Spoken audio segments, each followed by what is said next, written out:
जम्मू कश्मीर जहाँ अपने natural beauty, unique history के लिए फेमस है, वहीं पर अगर कश्मीर की हिस्ट्री की बात की जाए तो कश्मीर जो इंसर्जेंसी हुई थी उसके बिना कश्मीर का इतिहास लगभग अधूरा है।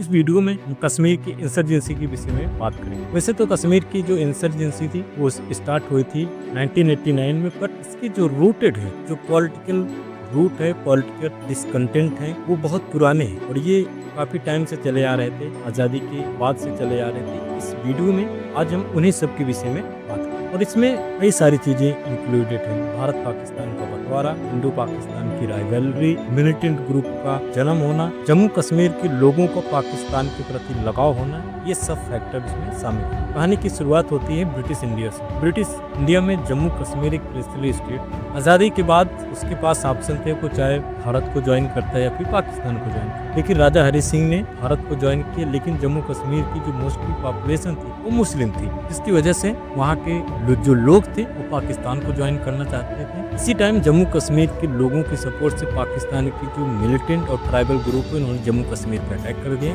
भारत ने इसका रेजिस्टेंस किया और उसके बाद से जम्मू और कश्मीर का जो रीजन है भारत और पाकिस्तान के लिए एक डिस्प्यूटेड रीजन बन गया। और इसी टाइम पे भारत और पाकिस्तान की आज़ादी के बाद उसी साल में ही एक वार होता है जिसको इंडिया पाकिस्तान 1947 या 48 वार के नाम से जाना जाता है, या फिर कश्मीर के वार के नाम से भी जाना जाता है। बाद में यूनाइटेड नेशन की मॉनिटरिंग करने के बाद दोनों देश के बीच में एक लाइन खींच दी गई जिसको लाइन ऑफ कंट्रोल कहते हैं, और जिस पर लाइन के दोनों तरफ दोनों देश की आर्मी बैठी हुई है। लेकिन जो जम्मू कश्मीर जो मुस्लिम्स थे पाकिस्तान के सपोर्ट में। इसके बाद दिल्ली और श्रीनगर की जो रिलेशन से धीरे धीरे कॉन्स्टिट्यूशनल में चेंज होते गए। 1987 में स्टेट में इलेक्शन होते हैं और जिसमें कश्मीर के जो अपोजिशन ग्रुप थे वो रिड हो जाते हैं, और जिसके बाद से ही जम्मू कश्मीर के जो मुस्लिम लोग थे उन्होंने जो यंग एक्टिविस्ट थे उनको एक कन्विंस कर दिया इस तरीके से कश्मीर को आज़ाद नहीं कराया जा सकता है, हमें इसके लिए आर्म स्ट्रगल करना होगा। और जिसके बाद से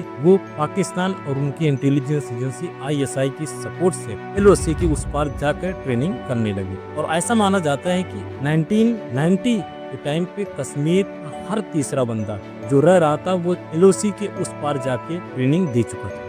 1990 में Jammu and Kashmir liberation front के नाम से एक ग्रुप बना जिसने कश्मीर को आज़ाद कराने के लिए फुल स्केल पर वार छेड़ी। इसने टारगेटेड किलिंग शुरू कर दिए, मैपिंग शुरू कर दिए, और जो इंडियन अथॉरिटी जगह थे उन पे अटैक करने शुरू कर दिए।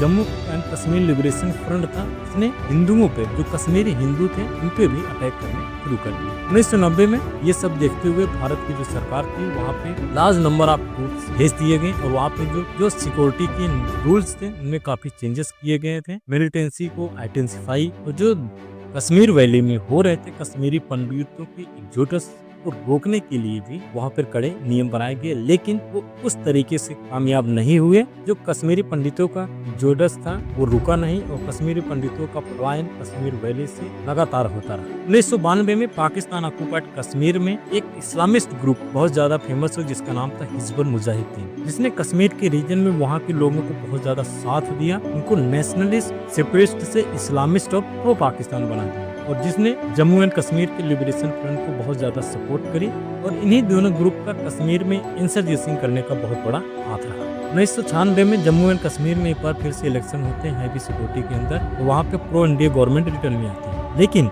हिजबुल मुजाहिदीन और जम्मू कश्मीर लिबरेशन फ्रंट और भारतीय सिक्योरिटी के बीच में जो अटैक थे, ह्यूमन राइट एब्यूजेस थे, वो रुके नहीं, वो कंटिन्यू रहे। उसके बाद 2001 में इंडियन के पार्लियामेंट में सुसाइड अटैक होता है, इसको हिजबुल मुजाहिदीन जिम्मेदारी लेता है।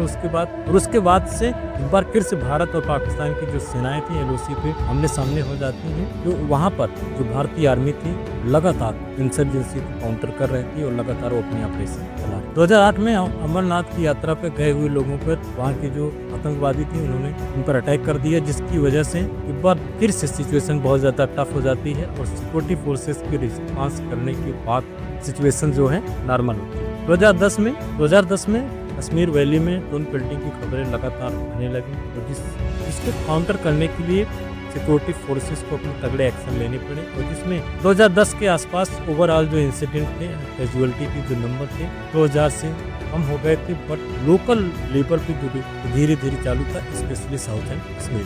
2013 में अफजल गुरु को फांसी दी गई थी, जो पार्लियामेंट अटैक में जिम्मेदार माना गया था, जिसकी वजह से कश्मीर वैली में एक बार फिर से कश्मीर वैली में प्रोटेस्ट देखा गया और मिलिटेंसी को सपोर्ट करने लगी। 2015-16 में हिजबुल मुजाहिदीन के एक नए कमांडर बुरहान वानी को काफी ज्यादा पॉपुलैरिटी मिली थी और जो कश्मीर के लोगों में एक बहुत ज्यादा फेमस हीरो बन गया था, जिसको सिंपैथाइज किया गया था। लेकिन 2016 में बुरहान वानी को एक इनकाउंटर में मार दिया गया, जिसकी वजह से कश्मीर में कई महीने तक कर्फ्यू देखा गया, प्रोटेस्ट देखा गया, स्टोन पेल्टिंग की भी खबरें आई गई। कश्मीर के पूरे रीजन में कई महीनों तक कर्फ्यू देखा गया। लेकिन अब तक भारतीय जनता पार्टी की सरकार को लगभग 2 साल हो चुके थे, क्योंकि भारतीय जनता पार्टी की जो सरकार थी वो मिलिटेंसी को पूरी तरीके से खत्म करना चाहती थी, जिसकी वजह से उसने कई ऑपरेशन चलाए। 2016 से 18 के बीच में लोकल मिलिटेंसी थी, तो जो सिविलियन पार्टिसिपेशन था उनमें कई आतंकवादियों की मरने की खबरें आने लगी, यानी कि जो इंडियन आर्मी थी उन्होंने काउंटर अटैक करने शुरू कर दिए। सिक्योरिटी फोर्स लगातार अपने ऑपरेशन शुरू कर रही थी, जिसकी वजह से फ्रिक्वेंटली इनकाउंटर्स और सिविलियन जो कैजुअलिटी थी उनको देखा गया था। अगस्त 2019 में भारतीय जनता पार्टी दोबारा सरकार में आती है और आते ही उसने जम्मू एंड कश्मीर की जो स्पेशल स्टेटस था अंडर आर्टिकल 370 और आर्टिकल 35A को पूरी तरीके से खत्म कर दिया और उसको 2 पार्ट में डिवाइड कर दिया, Jammu Kashmir and Leh and Ladakh region को। आर्टिकल 370 हटने के बाद कश्मीर रीजन में प्रोटेस्ट देखा गया, लेकिन सिक्योरिटी फोर्सेस ने लॉकडाउन, कम्युनिकेशन ब्लैकआउट और मास डिटेंशन को फॉलो किया, जिससे वहाँ पे जो प्रोटेस्ट था उसको रोका गया। जम्मू एंड कश्मीर के रीजन से जो मिलिटेंसी है, जम्मू एंड कश्मीर के रीजन से जो इंसर्जेंसी है, जो प्रो पाकिस्तान की जो सोच है वो पूरी तरीके से खत्म नहीं हुई है। दोस्तों, ये वीडियो आपको कैसा लगा कमेंट सेक्शन में जरूर बताइएगा। Thank you and have a good day.